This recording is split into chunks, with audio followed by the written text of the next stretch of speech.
அமைதியை விட உயர்வான சந்தோஷம் இந்த பூமியில் வேறு ஒன்றுமில்லை.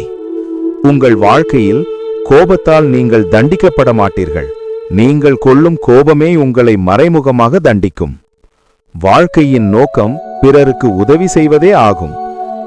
நீங்கள் உங்களை எவ்வளவு நேசிக்கிறீர்களோ, எந்த அளவிற்கு அன்பும் மரியாதையையும் பெற நீங்கள் தகுதியானவர் என்று நினைக்கிறீர்களோ, அதே அன்பும் மரியாதையும் உங்களை சூழ உள்ளவர்களுக்கும் கிடைக்க வேண்டும் என்ற உணர்வு எப்போது உங்களுக்கு வருகிறதோ அன்று இங்கு எல்லாருடைய வாழ்க்கையும் அழகாகிவிடும். கடவுள் படைப்பின் அற்புதத்தை அறிய முடியும். எனவே எல்லோரையும் எல்லாவற்றையும் நேசியுங்கள். உங்கள் வாழ்க்கை எந்த திசையில் செல்ல வேண்டும் என்பதை சரியாக நீங்கள் தீர்மானித்து விட்டால் அந்த வானத்தையும் நீங்கள் எட்டலாம். உங்களை யாராலும் தடுக்க முடியாது. ஆகையால் உங்கள் குறிக்கோள் என்னவென்பதை உணருங்கள். நிம்மதிக்கான 2 வழிகள்: விட்டுக் கொடுங்கள், இல்லை விட்டுவிடுங்கள். உண்மைக்கு மகத்தான சக்தி உண்டு. அதை எவராலும் மாற்றிடவோ மறைத்திடவோ இயலாது. உண்மையை அழிக்கும் சக்தி எவருக்கும் இல்லை.